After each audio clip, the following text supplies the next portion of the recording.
ये वीडियो सचिन तेंदुलकर की कहानी का दूसरा पार्ट है। अगर आपने पहला पार्ट नहीं देखा तो इस वीडियो के बाद आपको एंड स्क्रीन मिल जाएगी जिससे आप उस वीडियो को भी देख सकेंगे।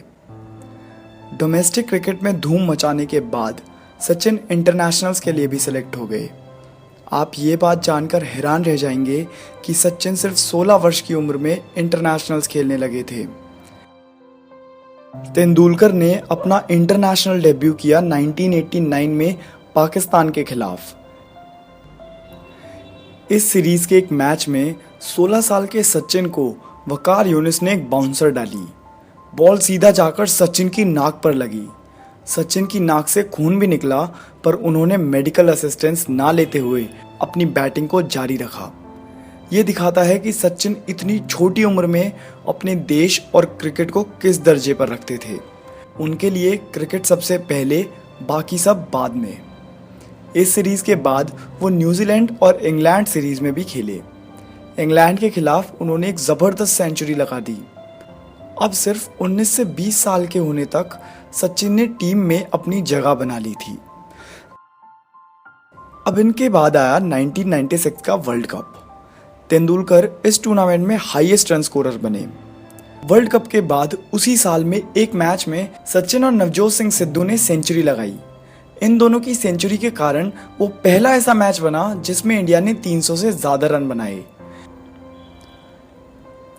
इस समय पर सचिन पूरी दुनिया के सबसे महान बल्लेबाज बनने की सीढ़ी चढ़ रहे थे।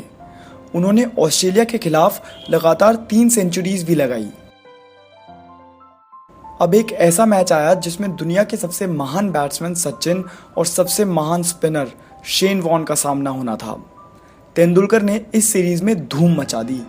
उन्होंने एक मैच में 204 रन बनाए, जिसमें से 111 रन शेन वॉर्न ने खाए।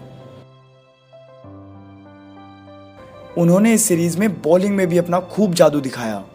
उन्होंने एक मैच में ऑस्ट्रेलिया के 5 विकेट चटकाए। इसके बाद हुए ट्रायंगुलर टूर्नामेंट में भी सचिन ने 2 सेंचुरीज लगाई। इस समय पर सचिन जोरों शोरों से दुनिया के सबसे बेहतरीन बॉलरों को धूल चटा रहे थे। इस टाइम पे जो सचिन ने सेंचुरीज लगाई थी उनको नाम मिला डेजर्ट स्टॉर्म। इसके बाद आई एशियन टेस्ट चैंपियनशिप, जिसमें इंडिया, पाकिस्तान और श्रीलंका ने हिस्सा लिया था। पाकिस्तान और इंडिया के पहले ही मैच में सचिन सिर्फ 9 बनाकर रन आउट हो गए। उनके आउट होने का कारण था कि शोएब अख्तर उनसे टकरा गए थे। मैच देखने आई भीड़ गुस्से में आ गई और वो अख्तर पर चीजें फेंकने लगी।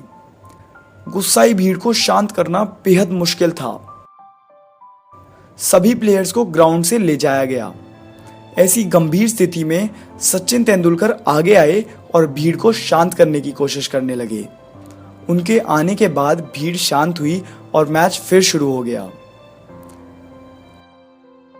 सचिन की जिंदगी के ऐसे ही किस्से बताते हैं कि वो सिर्फ फील्ड पे ही नहीं बल्कि फील्ड के बाहर भी कितने महान हैं। सचिन ने अगले ही मैच में सेंचुरी जड़ दी। सचिन के लिए सब कुछ बेहतरीन चल रहा था, पर तभी कुछ ऐसा हुआ जो वो कभी नहीं चाहते थे। उनके पिता प्रोफेसर रमेश तेंदुलकर चल बसे। ये हादसा 1999 के वर्ल्ड कप के दौरान हुआ।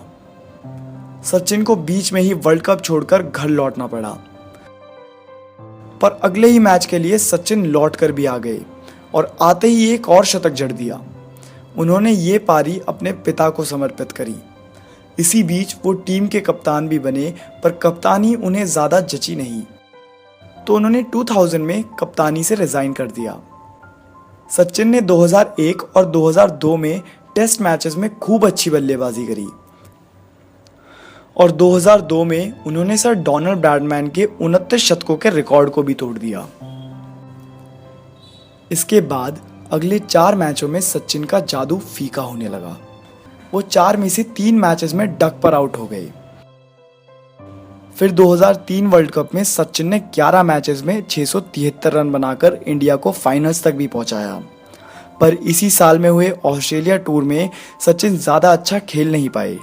इसमें कोई दो राय नहीं है कि 2003 सचिन के टेस्ट करियर के लिए सबसे बुरा साबित हुआ। इसके बाद उनकी एल्बो में भी चोट लग गई और इसकी वजह से वो करीब करीब 1 साल बाहर बैठे। 2005 में वो फिर लौटे और लौटते ही फिरोशा कोटला के मैदान पर शतक जड़ डाला, पर इसके बाद उन्होंने 17 इनिंग्स में कोई शतक नहीं लगाया। यह उनके करियर में सबसे लंबा समय था जब उन्होंने एक भी सेंचुरी नहीं लगाई थी। इसके बाद वो 2007 वर्ल्ड कप की तैयारी में भी लग गए, पर किस्मत उनका साथ नहीं दे रही थी। इस साल भी वो आउट ऑफ फॉर्म ही रहे। इस समय पर उनके रिटायरमेंट की भी बातें उठने लगी। कई लोग सचिन को आकर बोलते थे कि अब तुम्हारे क्रिकेट का समय खत्म हो चुका है, अब तुम इसलिए रिटायर हो जाओ। पर सचिन कुछ और चाहते थे। सचिन फिर से खूब प्रैक्टिस कर फॉर्म में लौटे और अगली सीरीज में आते ही इतने रन बनाए कि वो मैन ऑफ द सीरीज बन गए। और इसी साल वो इंडिया के पहले ऐसे प्लेयर भी बने जिन्होंने टेस्ट क्रिकेट में 11,000 रन्स बनाए। इससे अगली सीरीज में भी जब इंडिया और इंग्लैंड के मैच हो रहे थे तो सचिन ने अपने देश इंडिया के लिए सबसे ज़्यादा रन्स बनाए। और इसी साल उन्होंने ब्रायन लारा के टेस्ट मैचेस में 11,953 रन वाले रिकॉर्ड को भी तोड़ दिया। अब इसके बाद भी सचिन ने इंडिया के लिए कंसिस्टेंटली परफॉर्म करा और फिर 3 सालों के बाद आया 2011 का वर्ल्ड कप। ये वर्ल्ड कप सचिन सर की ज़िंदगी का सबसे महत्वपूर्ण टूर्नामेंट था, क्योंकि ये वर्ल्ड कप भारत जीता। इस वर्ल्ड कप में इंडिया की तरफ से सचिन सबसे ज़्यादा रन स्कोर करने वाले प्लेयर बने। इस वर्ल्ड कप ने सचिन तेंदुलकर के अधूरे करियर को पूरा कर दिया था। सचिन सर ने इसके अगले साल अपना 100वां अंतर्राष्ट्रीय शतक लगाकर विश्व क्रिकेट में एक ऐसा रिकॉर्ड सेट कर दिया जो शायद ही और कोई प्लेयर तोड़ पाएगा। इसके अगले साल 2013 में सचिन सर ने इंटरनेशनल क्रिकेट को अलविदा कह रिटायरमेंट साइन कर दी। उनका ये करियर ही है जो उन्हें क्रिकेट का भगवान यानी गॉड ऑफ क्रिकेट का टाइटल देता है। दोस्तों, अगर आपको सचिन सर की ये वीडियो पसंद आई हो तो आप इस वीडियो को लाइक करके हमारा मनोबल बना सकते हैं। और अगर आप इस चैनल पर नए हैं तो इस चैनल को ज़रूर सब्सक्राइब कर लीजिए, क्योंकि मैं हर हफ्ते आपके लिए ऐसी वीडियोस लाता हूँ।